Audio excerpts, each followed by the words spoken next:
Hello and welcome to another video. So today we are doing the West Head ride, which is about 100 kilometers, and excitingly we are doing it with the York Road Cycling Club. So we're doing a bit of a collab today. We should have heaps of people out. There's like 30 plus people who've clicked attend on the event. It's pretty exciting. I haven't ridden with a big group since my club riding days, so yeah, that'll be pretty fun. And I think we're catering to two groups, so we're gonna have one fast group that leads from Sydney Harbour Bridge, which is where I am now, standing like a drug dealer on this lamppost, but I'm at Sydney Harbour Bridge. We've got one group rolling out of here at 6:30, and then we've got a smaller, slower group that we're gonna meet at Church Point. So I think potentially maybe leaving here with like 20 something people, meeting another 10 at Church Point, and it should be quite fun. We'll see you soon.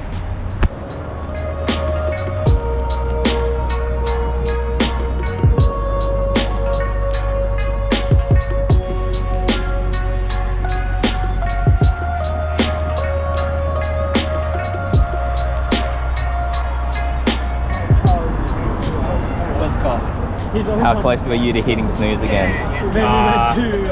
This close. I don't think you were there. Very.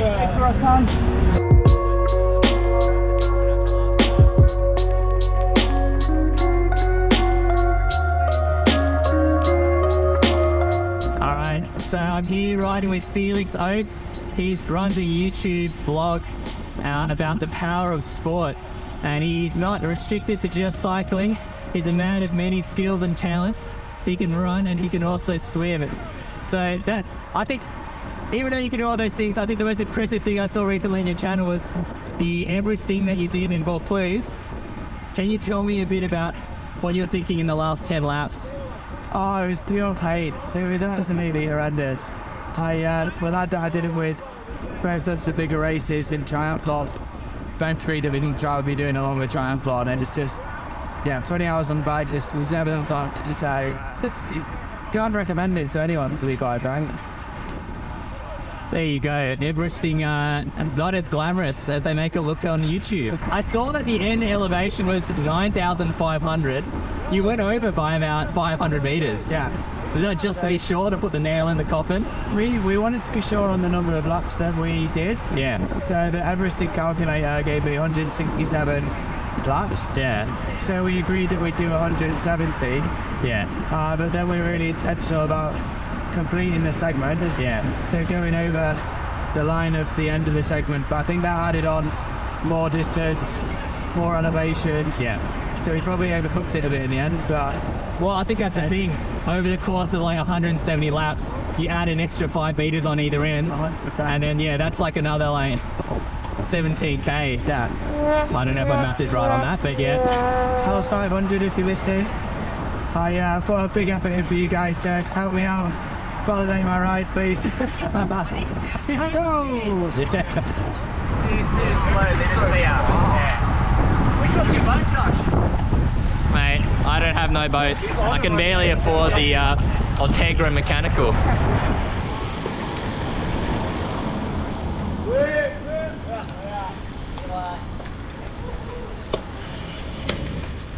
Intermediate coffee stop. Yeah. Richard is very happy with that. Very happy. I love the pace. Richard, my ethos is no brakes. No brakes until you're broken. Yeah. Richard is as many, yeah, all brakes, as many as possible. So it looks like we're having a quick coffee. It's like exactly the same thing. It's like almost Like look at the button. size. Yeah. What's your coffee order, Felix? Hot chocky? As I said, I'm not a coffee snob. Yeah. So yeah, Flat white. Just a flat white with 1 sugar. Flat white, 1 sugar. If I was being a bit brave, I'd take out the sugar. Yeah. But yeah. I just haven't matured enough yet to make that a reality. All right. So. Here's a secret. I drink mochas, so there's not. Okay. He's a soy boy. No, I'm not soy. I risk the gut action, but I like normal milk too much. Yeah, there we go. All right, so we've been sitting around, standing around, having coffees, chatting, and now it's time to take a group photo. So we've conscripted Uncle, Asian Uncle over here to take a photo for us. Asian Uncle from Hong Kong. Yeah. Alright guys, let's get in so we can roll out. What a day. After the West Take Look at that, we got a pro photographer. Sometimes. Yeah, thank you. Look at this. Look at this. Oh, it's called a tricycle after we come back from. That's genius. So I'll leave Look this at one. that. Actually, like. I wouldn't trust. But you gotta It's get like- everyone together to like dissemble at the same time. Yeah, sure. One person's like, yeah, I'm going now. Yeah. All right. Bye.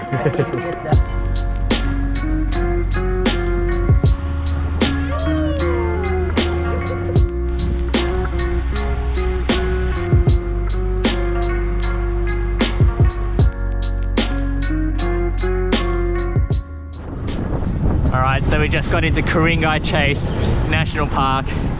It's very cold.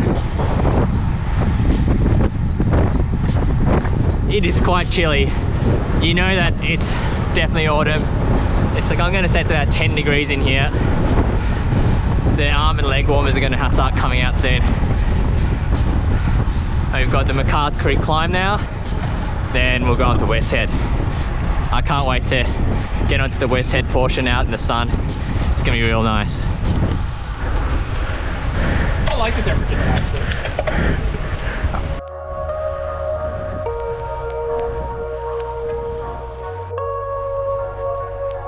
Clear. The shadow.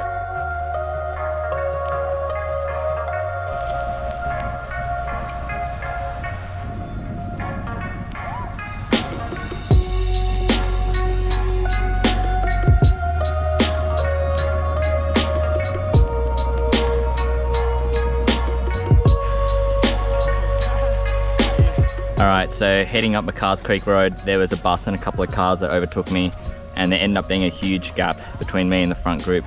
So had to put in a huge effort, and I got to the West Head turnoff, and I saw the group up ahead of me up the road, and then I saw Howie getting off the front of the group, so I knew that was my signal to go. So burned a few matches, sprinted to get onto his wheel, and there ended up being 4 of us that made that split, and we hammered it all the way to West Head. So I'm gonna put the segment and the data up, but that was a very hard effort. I thought I was gonna spew a few times. Anyway, we're at the lookout now, waiting for the others to arrive. Out of the other group, Tom's first here, then Chris. Round two, man. Where does he put the bike? So I'm here with the York Road Social Riding Club. Sorry, what's your name? Ian. This is Ian here, and he's wearing their club kit, which I have to say looks pretty awesome. And the standout feature on their kit is this orange circle. They've got it there, and they've got it under their logo. Yeah, and it looks very innocuous, but there's actually a bit of a story behind it. So do you want to tell me what it represents? So it represents at Centennial Park, a lot of our cycling club loves the orange and poppy seed cakes. So this is the orange and poppy seed cake from Centennial Park. Yep. And I've been told it's a secret recipe proprietary to Greenhouse, is it? Yeah, that's right. Yeah, so you cannot be recreated, cannot be bought anywhere else. I personally eaten the cake. I loved it. It was very good.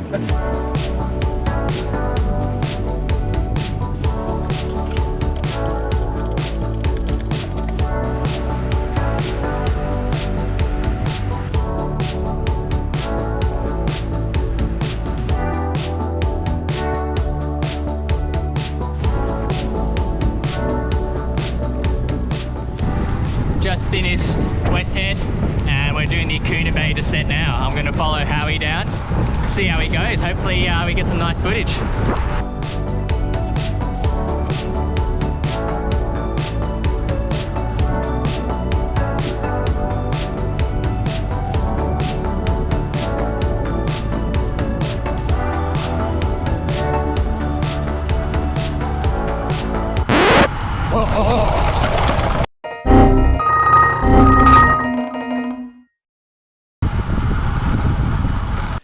Alright, let's do a little bit of a deep dive and see what happened in this clip. At the very start, I'm about 10-15 meters behind Howie, and as we come around this corner, I'm coming in much faster than him. In fact, I closed that 10-meter gap almost instantly, and I'm right behind his wheel.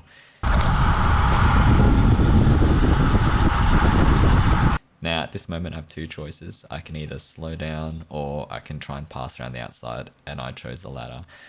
Unfortunately for me, I was carrying a bit too much speed and he did go a bit wider, so I ended up just swinging out into the cutter.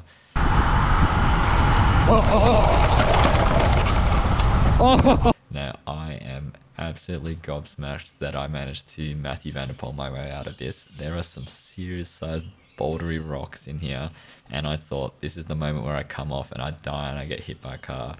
But I managed to keep it upright.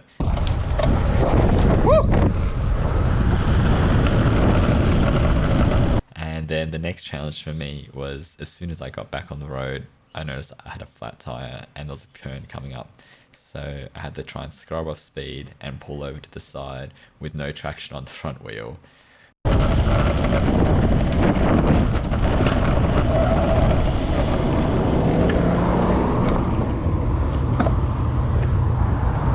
That's a front flat, I think. Yeah, front flat. Back is good. All in all, these things happen. I thought I did pretty well to keep it upright, and I'll be a little bit more careful in the future.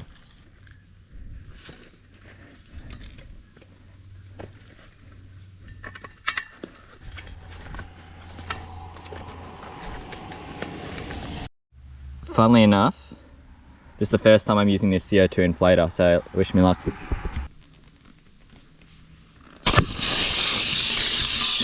That's not good. That's not good at all. Alright, as you saw there, for some reason it just flew off the valve and I lost all the pressure. Thankfully, I quickly picked it up off the ground, closed the valve, and then I've managed to put just enough pressure in. So I closed off the valve and then I re-put it back on and opened up the valve again, and I had just enough pressure. I think I'm running on about 40 psi, but that's definitely enough to get me down to the bottom of the hill. But yeah, man, I have no idea why it just flew off like that. But thank God I had quick reactions there and managed to close off that valve.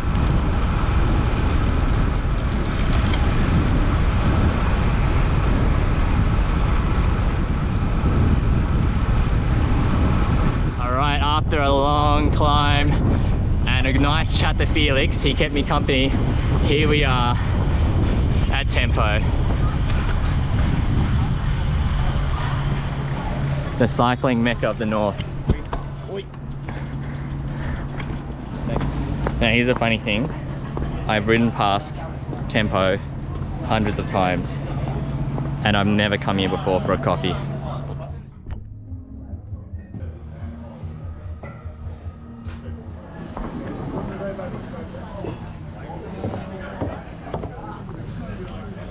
So here's the thing, I hate brioche with a passion, but this thing actually looks pretty good, so I will risk it for the biscuit. Oh, that looks alright, doesn't it? Yeah, Felix, mate. Get it in ya. Can't go wrong. Get it in ya, mate.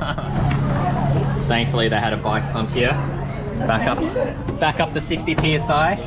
So we're about to head down Mona Vale Road and get home. And the time right now is 11.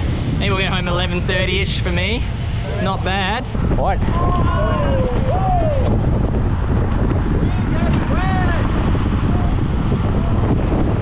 Alright, we are getting soaked now. Woohoo! Absolutely soaked. Yeah. How did the weather go from nice and sunny to this in the space of 5 minutes? No good for business. I'm going to take shelter behind Richard. Always happy.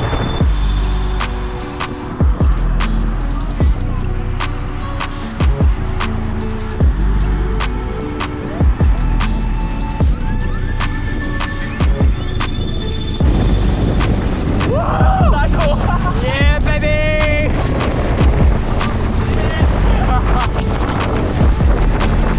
We're getting absolutely demolished right now.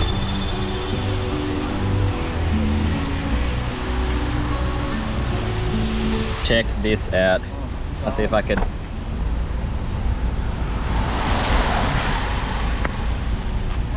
There we go.